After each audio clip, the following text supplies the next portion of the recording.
Baiklah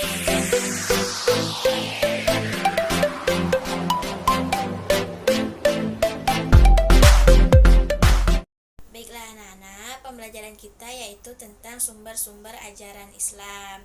Nah, di mana tujuan pembelajaran kita yaitu yang pertama agar siswa mampu mengetahui apa saja sumber-sumber ajaran Islami tersebut, dan yang kedua yaitu agar siswa mampu mengetahui apa itu Al-Quran, hadis, dan ijtihad. Sebelum kita masuk ke pembelajaran hari ini, Ibu akan menayangkan suatu video. Silahkan disimak ya anak-anak. Coba kita perhatikan alat-alat elektronik yang ada di sekitar kita.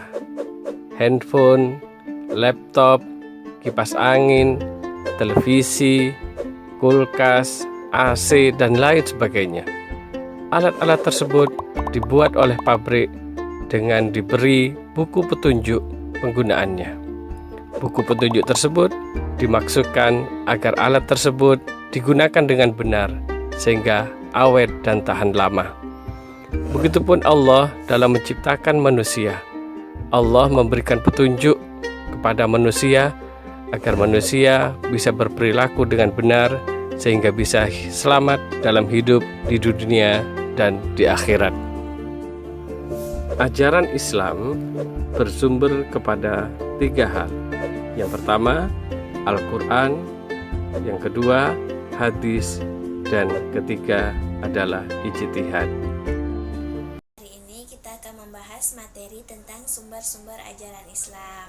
Nah, di mana sumber-sumber ajaran Islam ini ada 3. Yang pertama yaitu ada Al-Quran, yang kedua yaitu ada hadis, dan yang ketiga yaitu ada ijtihad. Nah, Ibu akan membahas yang pertama dulu.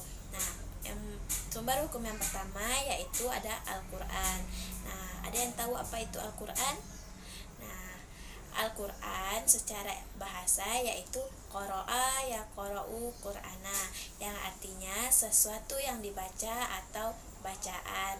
Nah, secara istilah Al-Quran merupakan kalamullah yang diturunkan oleh Allah kepada Nabi Muhammad SAW, yang ditulis dalam bahasa Arab, yang sampai pada kita saat ini secara mutawatir, yang ditulis dalam mushaf, yang diawali dengan surat Al-Fatihah dan diakhiri dengan surat An-Nas.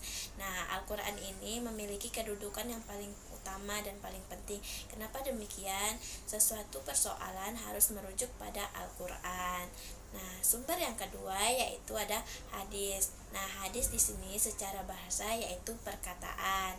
Nah, secara istilah hadis merupakan suatu perkataan, ketetapan, perbuatan yang dilakukan oleh Nabi Muhammad SAW. Nah, kenapa hadis disebut sebagai sumber kedua setelah Al-Quran?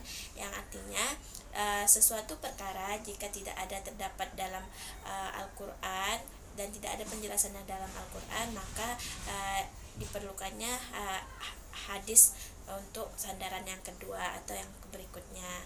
Nah, yang ketiga yaitu ijtihad. Nah, ijtihad di sini artinya bersungguh-sungguh, atau secara istilah ijtihad ini merupakan usaha yang dilakukan secara sungguh-sungguh untuk menyelesaikan suatu perkara yang tidak ada ketetapan hukumnya dalam Al-Quran ataupun hadis.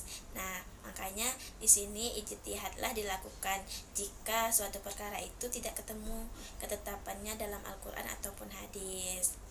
Aku akan memberikan anak-anak semua soal agar untuk memperkuat ingatan anak-anak tentang pembelajaran hari ini. Nah, silahkan disimak dulu soalnya. Silahkan ditulis dan dicatat. Nah, jika sudah ditulis dan dicatat, dikerjakan. Lalu setelah itu anak-anak bisa mengumpulkannya ke meja ibu. Sampai di sini ada yang ingin ditanyakan?